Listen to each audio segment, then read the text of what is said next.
কুমিল্লার দেবিদ্বারের মোহনপুর উচ্চ বিদ্যালয় মাঠে অনুষ্ঠিত মসজিদের পুনর্নির্মাণ উপলক্ষে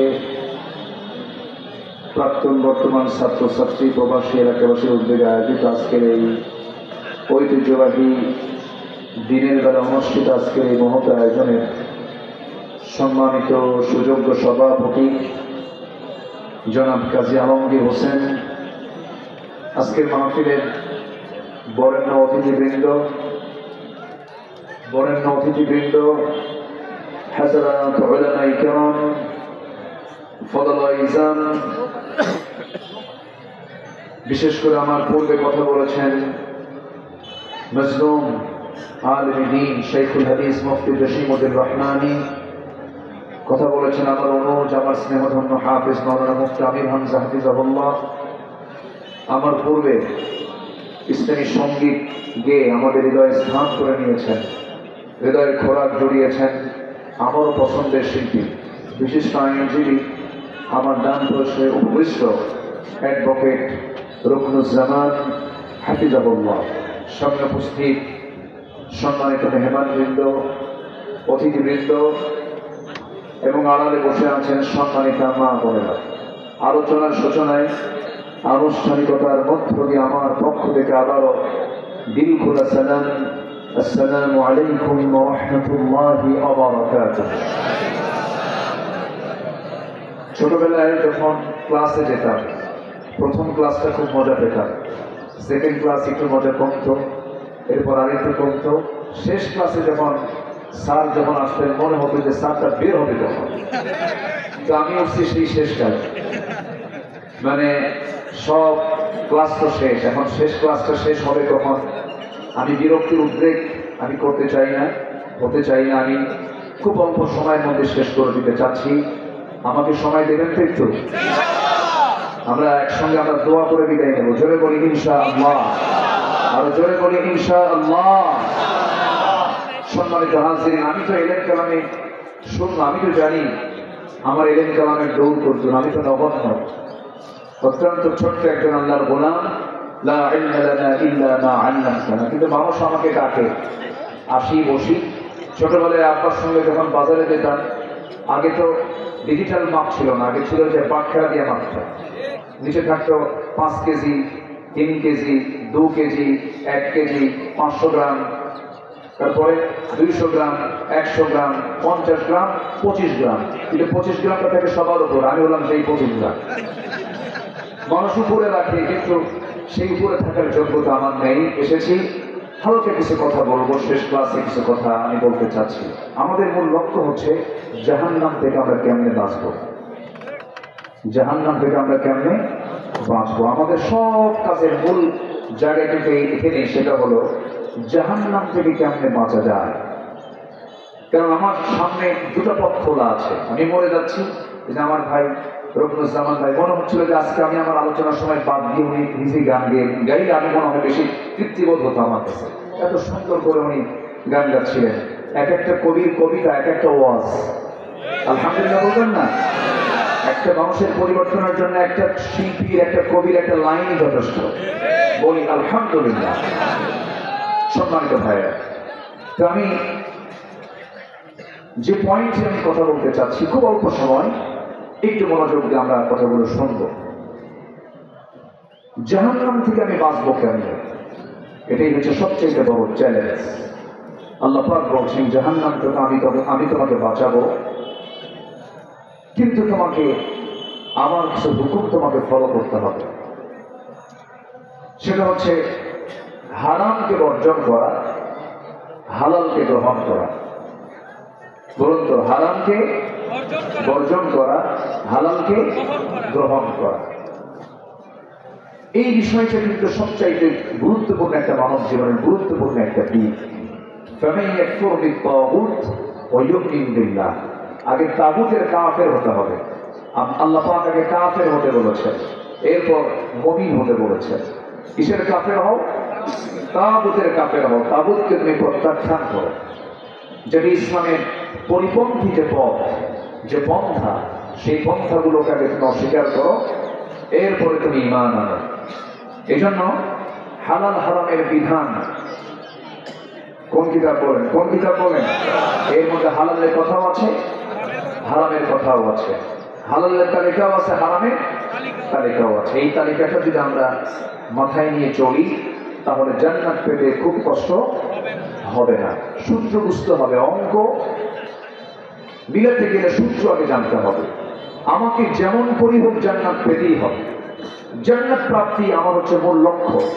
আল্লাহ রাব্বুল আলামিন কিছু কিছু বান্দার উপরে খুব রেগে যান, খেপে যান। এর মধ্যে কিছু কিছু বান্দা, কোন কোন বান্দা আমি সূরা মারইয়ামের দুটো আয়াতকে সামনে রেখে আমি আলোচনা শুরু করি, শেষ করে দেব।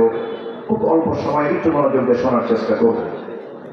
আল্লাহ রাব্বুল আলামিন কোন বান্দার উপরে খেপে যান?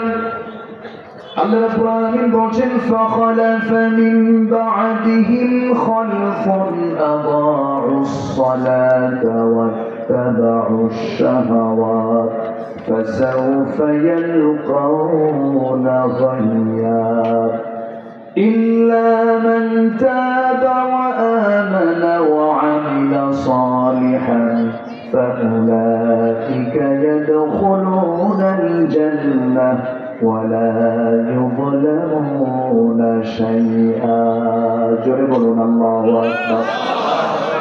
আল্লাহ রাব্বুল আলামিন দুই অপকর্ম যারা করবে তাদের উপরে প্রচন্ড খেপে গেছেন, রেগে গিয়েছেন।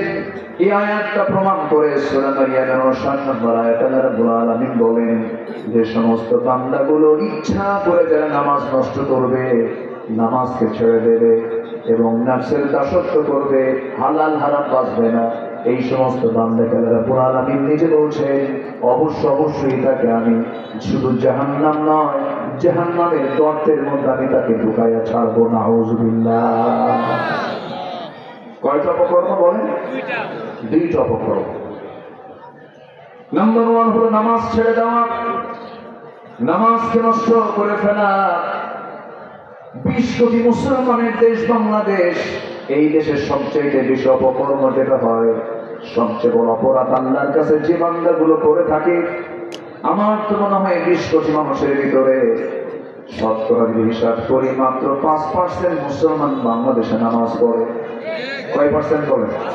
শুক্রবারে জড়িত আসছে 12 থেকে 15% মুসলমান নামাজটা পড়ে, আর বাকিগুলোর নামাজের কোনো খবরই নেই।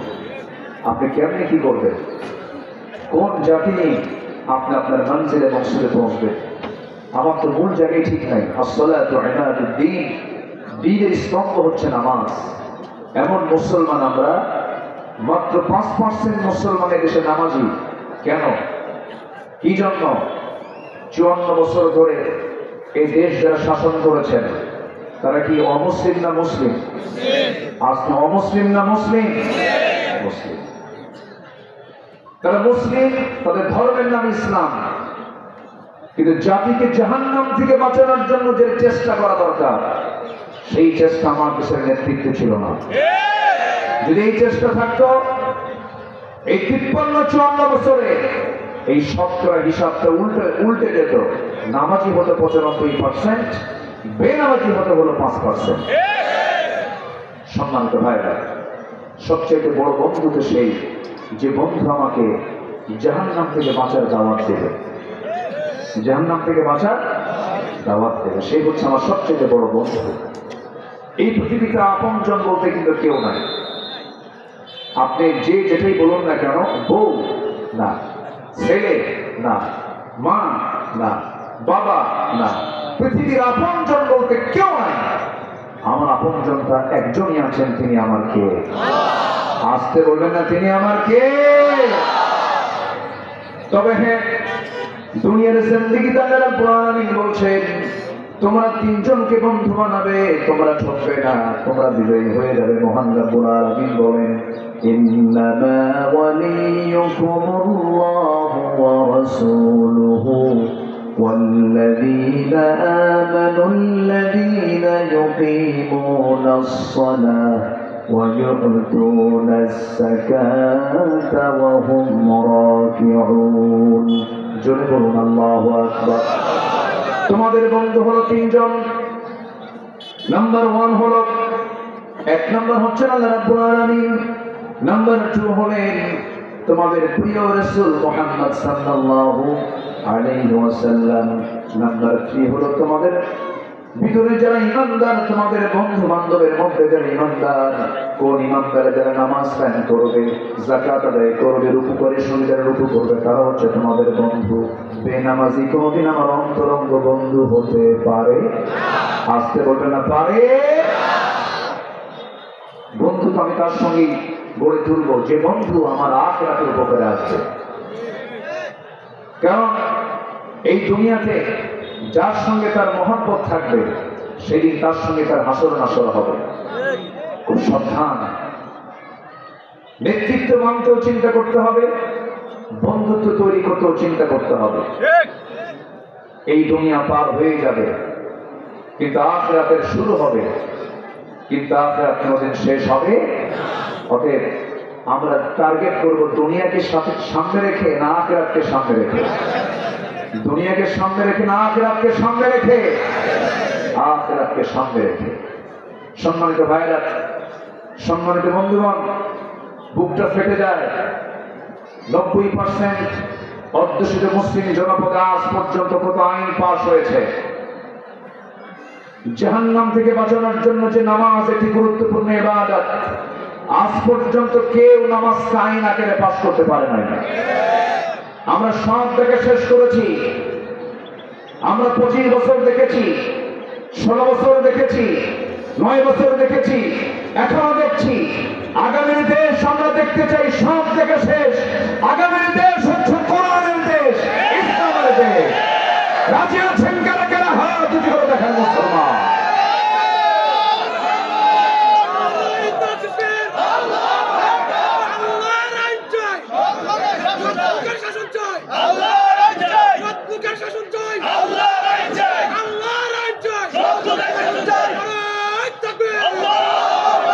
জোরে বলি আমিন, আরো জোরে আমিন। আল্লাহর আইনের ব্যাপারে যার দুর্বলতা আছে, যে মনে করে মনে মনে ভাবে যে আল্লাহর বিধান বর্তমান সমাজে অচল, তার নতুন করে ঈমান আনতে হবে। আসতে বলবেন না, জোরে বলেন ঠিক কিনা? এই কিতাবের মধ্যে অপ্রাসঙ্গিক কোনো কথা আছে? অতিরিক্ত কোনো কথা আছে? একটা ওয়ার্ড বান্দার অকল্যাণ না কল্যাণ?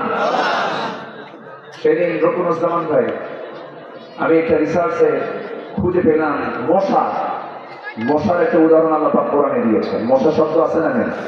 বাউদাতান। কাফেররা বলল, মাযা আরাদাল্লাহু বিহাযা মাসালা, তোমার আল্লাহর কাম নাই কাজ নেই, কোরআনের মতো কিতাবে মশা ঢুকালো কেন? কাফেররা বিভিন্ন প্রশ্ন করতই রাসূলকে।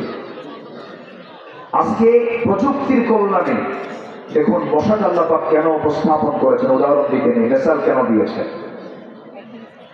মশাকে আমরা যতই দুর্বল মনে করি না কেন, বলুন তো, রাতের বেলা যখন ঘুমাতে যাই, মশা মশারি টাঙায় না আমরা মশারি টাঙাই? কার ভয়? মশা আমাকে ভয় করে না, আমি মশাকে ভয় করি। আমি মশাকে ভয় করি। সম্মানিত বন্ধুগণ, 4টা শিক্ষা এই ছোট্ট মশা থেকে। দেখেন, এই বিজ্ঞান উন্নত হয়েছে বলে কোরআনের ব্যাখ্যাটা সহজ হয়ে গেছে, বলি আলহামদুলিল্লাহ। নাম্বার 1, মশা যখন কামড়ায়, আপনার হাতে পড়লো অথবা আপনার চামড়ায় পড়লো, আপনি কি টের পান? কেন টের পান না? সায়েন্স বলতেছে মশা যখন কারো চামড়ায় বসে, এমনি এমনি বসে না, সে আগে অবশ করে। কোন রুগীর অপারেশন লাগলে পরে তখন আগে কি করে? অবশ্যটাকে মেডিকেল ভাষায় কি বলে? অ্যানেস্থেসিয়া। আমি এখানে চেক করলাম যে ডাক্তাররা আছেন কি। আচ্ছা, অ্যানেস্থেসিয়া করে। অ্যানেস্থেসিয়া না হলে অপারেশনে কি রুগী বাঁচবে? অবশ্যই তার অসুবিধা হয়ে যাবে।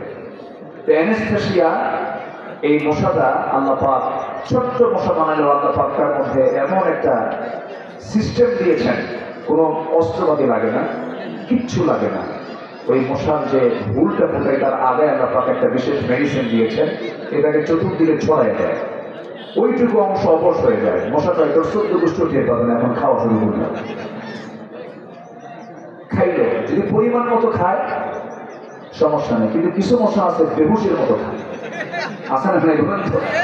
এমন খাওয়া খায়, আর পাখার ওজন, মানে পাখা দিয়ে যে সে উড়বে, তার যে ওজন তার ডাবল ওজন হয়ে যায়, আর উঠতে পারে না, তখন বাধ্য হয়ে তার অকালে মৃত্যু হয়ে যায়। কিন্তু বেশি বাস্তব খাইছে কি বেশি। তো বিগত 16 বছর যারা ক্ষমতায় ছিল তারা খাইছে কম না বেশি, আর উঠতে পারে না। শেষে ভাঙ্গা হেলিকপ্টার করে কোনো মতো দিন দিয়ে গেছে। ঠিক কিনা? উদাহরণ ঠিক আছে? উদাহরণ ঠিক আছে? কোরআন আল্লাহ কত সুন্দর করে আগেই বলে দিয়েছে। নাম্বার 2 হলো, যখন আপনি রাতের বেলা ঘুমিয়ে পড়েছেন, আপনি দেখতেছেন শীতের রাত, কোথাও কোনো মশা নাই, বেডরুমে নাই, ড্রয়িং রুমে নাই, ডাইনিং রুমে নাই, কিচেন রুমে নাই, কোথাও নাই, নেটিং করা আছে। আপনি নিশ্চিত একটা মশা চোখে পড়ে নাই, কিন্তু মশারে না টানলে আপনি ঘুমিয়ে পড়েছেন। হঠাৎ করে ঘুমটা যখন চোখে চলে আসছে, 3-4টা মশা এসে আপনার নাকের ডগায় কানের কাছাকাছি এসে এত সুন্দর গান, সারে গানা পাদা মশা কি শুরু হয়ে গেছে নাকি? হয় না? এরকম হয় না? ও দেখলো কেমন আপনার বল? আমি দেখলাম না, আমি আশরাফুল মাখলুকাত, আমি দেখতে পেলাম না মশারে, মশা আমাকে দেখলো কেমন? লাইট নাই। বিজ্ঞান বলছে একটা মশা 75 ফুট দূর থেকে টের পায় এখানে কোন শরীর মধ্যে শুয়ে আছে। যেরকম সুবহানাল্লাহ। তাহলে মশা কি দুর্বল? মশা কি দুর্বল? আমার বন্ধুগণ, নাম্বার 3 হলো, এই মশা যখন নাকির ডগায় এসে, যখন কানের কাছাকাছি এসে যখন ভন ভন করে, এই আওয়াজটা কিন্তু মুখের আওয়াজ নয়, এই আওয়াজটা হলো ওই মশার পাখার আওয়াজ। পাখার আওয়াজে আওয়াজটা বের হয়ে যায়। জিওলজি বলছে, গবেষণা বলতেছে, বর্তমান আধুনিক সায়েন্স বলতেছে, মশা যখন ওড়ে, সে ওড়ার সময় তার পাখা যে ঝাপটানি মারে, তার পাখা যে নড়ায়, সে নড়ানোর পরিমাণ হলো, ঝাপটানোর পরিমাণ হলো প্রতি সেকেন্ডে 500 থেকে 600 বার। 500 থেকে 600 বার এক সেকেন্ডে। 1 সেকেন্ড, কিন্তু 1 সেকেন্ডে তার পাখা নড়াই হলো 500 থেকে 600 বার। আজ পর্যন্ত পৃথিবীতে এমন কোন উন্নত মেশিন তৈরি হয়নি যা পাখার মশার পাখার চাইতে দ্রুত গতিতে নড়তে পারে। আল্লাহু আকবার বলবেন না? উদাহরণ কি ঠিক আছে না ঠিক হয়েছে? এটাই হচ্ছে আল্লাহর কালাম। এই কালামকে দিয়ে যারা সমাজ চালাতে আপত্তি করেন, রাষ্ট্র চালাতে আপত্তি করেন, তাদের নতুন করে ঈমান নবায়ন করতে হবে। আমার নবীজির সঙ্গে আবু জেহেলের মতো যে মতবিরোধ হয়েছিল, আনুষ্ঠানিক কিছু মদত নিয়ে নয়, নামাজে কোনো প্রবলেম নাই, রোজায় কোনো প্রবলেম নাই। রাসূল যখন বলেছেন সৃষ্টি যার, আইন চলতে হবে তার, তখন আবু জেহেল কেঁপে গেছে, রেগে গেছে, বলতেছে এই তো ক্ষমতা চলে যাচ্ছে, আমার চেয়ার চলে যাচ্ছে। তখন লেগেছে টক্কর। সম্মানিত বন্ধুগণ, কোরআন দিয়ে এত বড় কোরআন শুধু নামাজের জন্য আল্লাহ নাযিল করেন নাই, শুধু রোজার জন্য নাযিল করেন নাই। কোরআনকে আমরা প্রত্যেকটা জায়গায় দেখতে চাই, শুধু হাফেজের মাথায় মাথায় নয়, কাগজের পাতায় পাতায় নয়, মাদ্রাসার রুমে রুমে নয়। আমরা কোরআনকে দেখতে চাই সমাজ রাষ্ট্রের পাতায় পাতায়। এই হোক আমাদের সিদ্ধান্ত, আমরা সফল হব। জোরে বলি ইনশাআল্লাহ। কোরআন ছাড়া রাসূল পারেন নাই সমাজকে ভালো করতে। কোরআন ছাড়া রাসূল পারেন নাই ভালো করতে। পেরেছেন রাসূল? উনি নবুয়ত পেয়েছেন কত বছরে বলে? 40। 40 পর্যন্ত রাসূল কি বসেছিলেন? আজকে রাসূল কি বসেছিলেন? 40 পর্যন্ত রাসূল কি কাজ করেন নাই? কাজ করেছেন, কিন্তু সফল হয়েছেন? সফল হয়নি। মাছ মারতে গেছেন নদীতে, মাছ ধরলেন জাল দিয়া, যাতে রাখবেন ওটার নাম কি? হ্যাঁ, ধুলা। ধুলা ধুলা বলে, তারপরে আমার এলাকায় বলে খালই বলে, খালই বলে। তো ধুলার তলা নাই, আপনি মাছ যতই মারেন থাকবে মাছ?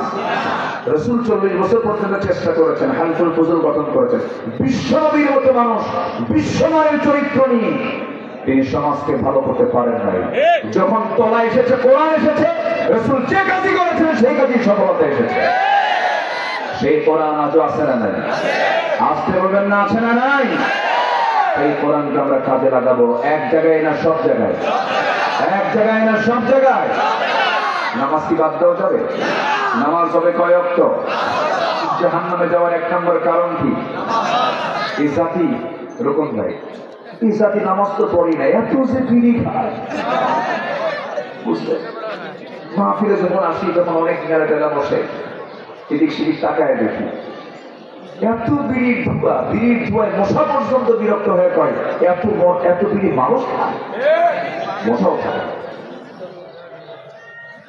বিড়ির পরিমাণ দেখে মনে হয় বান্দার মনে হয় পৃথিবীতে আগমন হয়েছে বিড়ি খাওয়ার জন্য। আল্লাহ তুমি আমাদেরকে আদর্শ উন্মত হওয়ার তৌফিক দিয়ে দাও। যেটা বলি আল্লাহুম্মা আমিন। নামাজ নিজে পড়বো, বউকে পড়াবো, দাওয়াত দেবো আগে বাড়িতে বাড়িতে।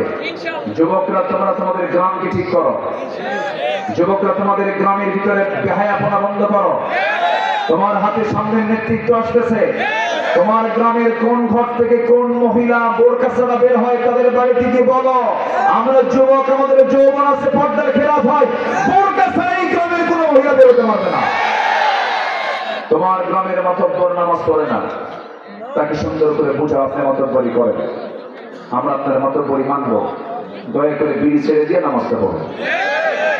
ভালো হলে ওকে, আবার দাওয়াত দিবা তাও হয় না, আবার দাওয়াত দিবা তাও হয় না, এবার সোজা আঙ্গুলে গিয়ে ওঠে না। এই কথা এলাকায় আছে তো নাকি?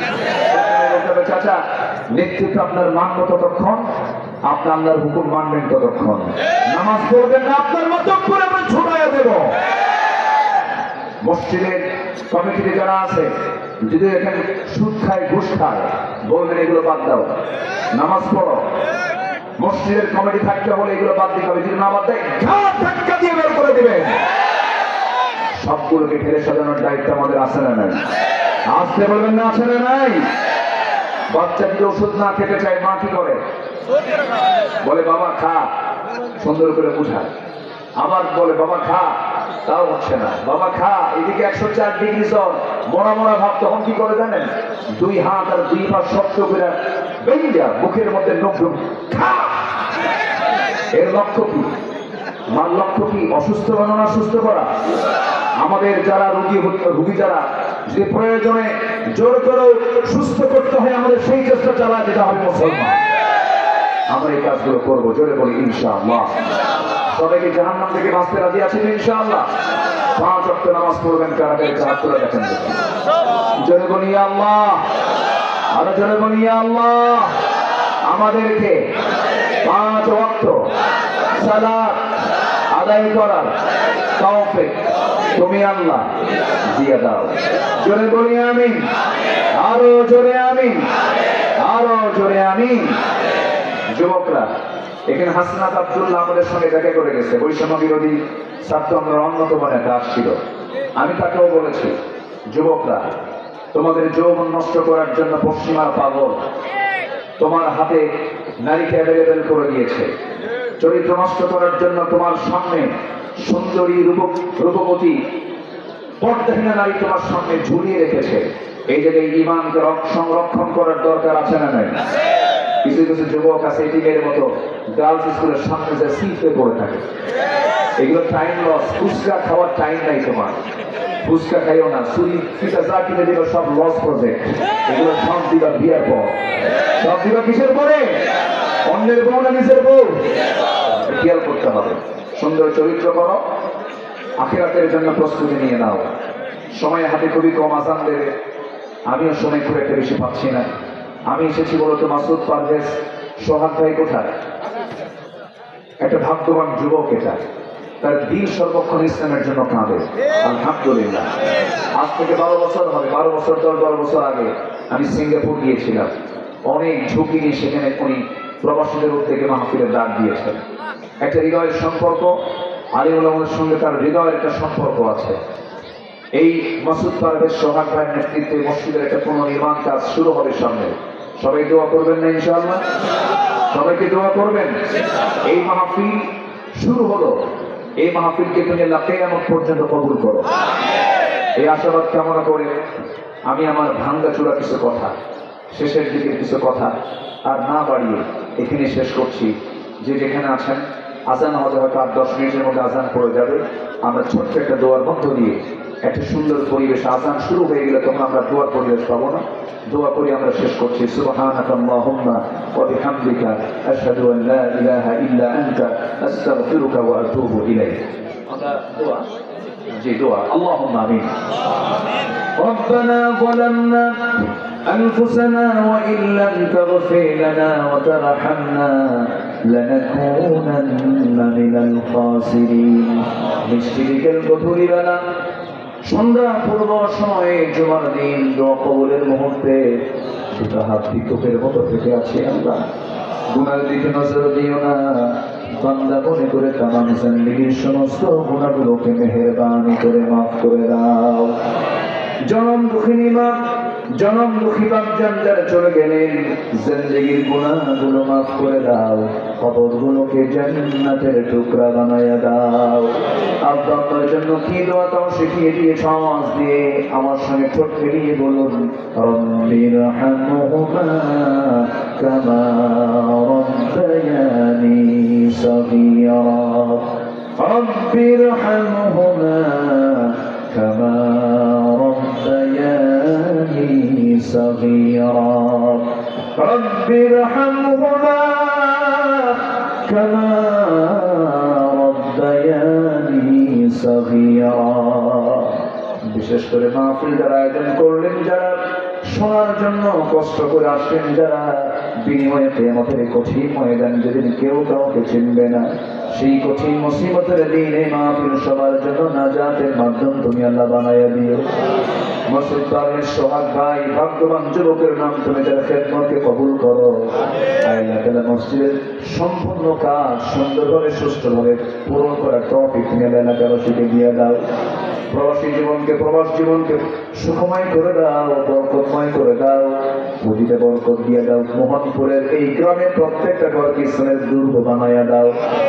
ঘরে ঘরে খালিদ বিন ওয়ালিদ পয়দা করে দাও, ঘরে ঘরে আয়েশা, সুমাইয়া, খাদিজার মতো মা পয়দা করে দাও। ও আল্লাহ, এই দুনিয়া থেকে বিদায়ের ডাক কোন দিন আসবে আমরা কেউ তো জানি না। আমার বয়সী কত বন্ধু দুনিয়া থেকে বিদায় নিয়েছে। ও আল্লাহ, তোমার সামনে আসামি হয়ে হাজির না হয়ে তোমার সামনে মেহমান হয়ে হাজির হওয়ার তৌফিক তুমি আল্লাহ আমাদের দিয়ে দিও। اللهم حاسبني حسابا يسيرا يا مقلب القلوب ثبت قلبي على دينك। দুনিয়া থেকে কোন দিন বিদায় নেব জানি না, কোন দিন মরণের ডাক আসবে কেউ আমরা বলতেও পারি না, কোন দিন তোমার সামনে হাজির হবো কেউ তো আমরা জানি না, তবে একদিন হাজির হতে হবে এটা নিশ্চিত। যেদিন দুনিয়া থেকে বিদায় নেব রে, টান মেরে ঘর থেকে বের করে দেবে, জীবনের শেষ গোসলটা হয়ে যাবে, মরা মরা মুখ সব থেকে চলে যাবে, চাপা কান্নায় ভেঙে পড়বে, চোখটা লাল হয়ে যাবে, গোটা বাড়ি আত্মীয় ভরপুর হয়ে যাবে, কিন্তু কেউ আমাকে আর ডাকবে না রে। টেনে হেঁচড়ে কবরের দিকে নিয়ে চলে যাবে, গোসলখানা হয়ে যাবে, সেলাইওয়ালা কাপড় চোপড় গুলো কেটে দিয়ে কেটে কেটে সেলাই বিহীন কাপড় পরায় আর চকলেটের মতো বানায় নেবে। কবরের সহায় দিবি, বাঁশ চাপা দিবি, মাটি চাপা দেবে, 24 ঘন্টা যাবে না, মাথার চুলগুলো খসে খসে পড়বে। মাথার চুলে তেল দিলাম, মাথার চুলের শ্যাম্পু দিলাম, কত কি দিলাম, 24 ঘন্টায় মাথার চুলের পতন হয়ে যাবে। মাত্র 3টা দিন চামড়াগুলো গলে গলে পোকার পেটের খাবার হয়ে যাবে রে। এই চামড়ার যত্নে কত তেল সাবান লাগালাম, কোনো কাজ হবে না। মাত্র 7টা দিন পেটের নাড়িগুলি সব চোখ মুখ কান নাক বের হওয়া শুরু হয়ে যাবে। এরকম করে দেখা যাবে 3টা মাস পর কবর যদি খনন করে দেখা হয়, কয়েকটা হাড় ছাড়া কিচ্ছু খুঁজে পাওয়া যাবে না রে। সে অন্তিম মুহূর্ত যখন চলে আসবে, আল্লাহ জবানে জারি করে দিও না ইলাহা ইল্লাল্লাহ মুহাম্মাদুর রাসূলুল্লাহ। আসসালামু আলাইকুম ওয়া রাহমাতুল্লাহি ওয়া বারাকাতুহু।